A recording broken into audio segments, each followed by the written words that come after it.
Okay, picture this. You're trying to navigate the absolute lightning-fast era of artificial intelligence, but your hands are tied by rules that were literally written in the 1970s. Welcome to The Explainer. Today we're unpacking exactly why mission-driven organizations absolutely must adopt AI just to survive, and how you can avoid those catastrophic deployment failures we keep hearing about. Whether you're leading a government agency, running a nonprofit, or honestly, just want to understand how giant institutions adapt to massive technological shifts, this one's for you. Let's dive right into the architecture of sovereign AI. Right off the bat, let's ground this with a pretty undeniable truth from Sonal Shah. Government policy is almost always defensive and reactive. Now, to be clear, this isn't a knock against civil servants at all. It's a structural diagnosis.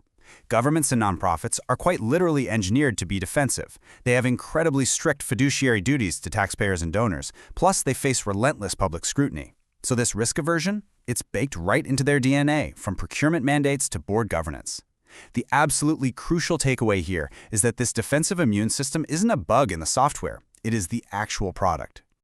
But here's the kicker. That defensive nature is becoming a death sentence. We are squarely in the agentic era now, and the private sector is moving at the speed of machines. If the public sector can't match that pace, well, they fail the exact people they're supposed to serve. Just look at this massive cautionary tale. The U.S. government recently tried to save billions by slashing 271,000 federal positions. That was 9% of their workforce. But what actually happened? Independent analysis showed that net costs actually went up. The remaining staff completely drowned under the coordination burden, backlogs exploded, and the entire program was scrapped in just a year. So what went wrong there? Well, it's the exact same reason a major U.S. bank recently face-planted when they tried to AI-enable their loan officers. The fatal flaw was trying to change the people without changing the system. You absolutely cannot just take a pair of scissors to your headcount and expect a magical transformation. That strategy is totally flawed.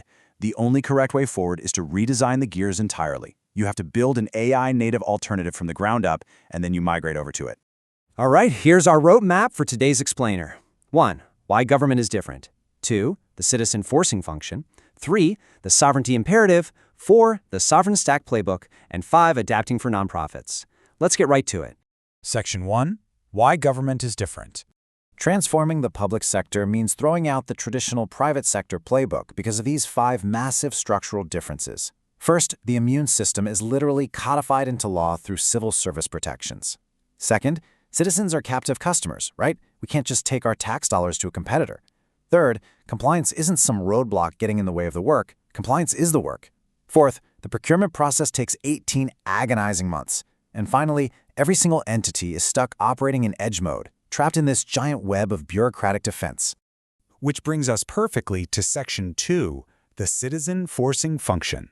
So how do you actually move an immovable object? From the bottom up, of course. Think about our daily lives now. We are all so used to instant, highly personalized, 24/7 AI native service on our smartphones. Once citizens experience that, they flat out refuse to accept a 6-week delay for a basic permit or sitting through hours of terrible hold music from City Hall. The pressure is completely boiling up from below. A mayor who can't match private sector service quality isn't just going to get a few angry emails, they are going to lose their next election. And governments globally are definitely feeling the heat. It's fascinating to see who's actually moving here. Look at the Tier 1 countries, Singapore, Estonia, the UK. They are putting real points on the board. Singapore has a system resolving millions of queries with zero human intervention. The UK police are using AI agents to handle the vast majority of citizen questions. But then look at Tier 2. You've got the US, Canada, India. They are pouring billions into massive infrastructure right now just trying to catch up to the leaders. But if you want to see what is truly possible, look at the UAE. They have hit a staggering 97% AI tool adoption rate across their government entities. 97%. We're talking about automating over 100 different citizen services and rolling out an AI HR assistant for 50,000 public employees. These aren't just cute little pilot programs. This is a mandatory, comprehensive, wall-to-wall deployment. It's just a stunning pace. But adopting AI at that scale brings some heavy risks. Let's look at Section 3, the sovereignty imperative. Okay, imagine an entire nation's critical infrastructure running on a single AI model owned by a foreign company. What happens if that provider suddenly hikes their prices, or worse, falls under a hostile foreign jurisdiction? At a corporate level, that's a bad day. At a national level, it's completely catastrophic. We call this national cognitive captivity. Sovereign AI means a country firmly owns the inference, the orchestration logic, and the fine-tuning data. You don't necessarily have to build a massive model from scratch, but you absolutely must have the architecture in place to swap providers instantly without taking your entire country offline. So how do we actually build that architecture? Section 4, the Sovereign Stack Playbook. Here is the proven, actionable 5-step playbook. Step 1, Executive Cabinet Ownership. You need a Chief AI Officer who actually has budget override powers. Step 2, establish your model sovereignty. Decide right now if you're building your own or enforcing strict data residency. Step 3, the forcing function. You've got to launch a mandatory citizen service within 12 months, no more pilot purgatory. Step 4 is procurement reform. And Step 5, enforce a national control plane with audit logs and kill switches engineered right from day one. Now, I really want to pause and hammer home Step 4 because it is an absolute deal breaker. That legacy 18-month procurement cycle? It is the single largest cause of failure in government AI today. If that cycle isn't completely rewritten to demand agent-native specs from the jump, your deployment is dead on arrival. You simply cannot buy tomorrow's intelligence at the speed of legacy hardware procurement. By the time the ink dries, the tech is already a dinosaur. All right, moving on to Section 5, Adapting for Nonprofits. Foundations and NGOs face the exact same red tape, but they answer to donors instead of voters. So how does this framework shift? First, donors are now AI native too, meaning they expect real-time impact dashboards, not just a static yearly PDF.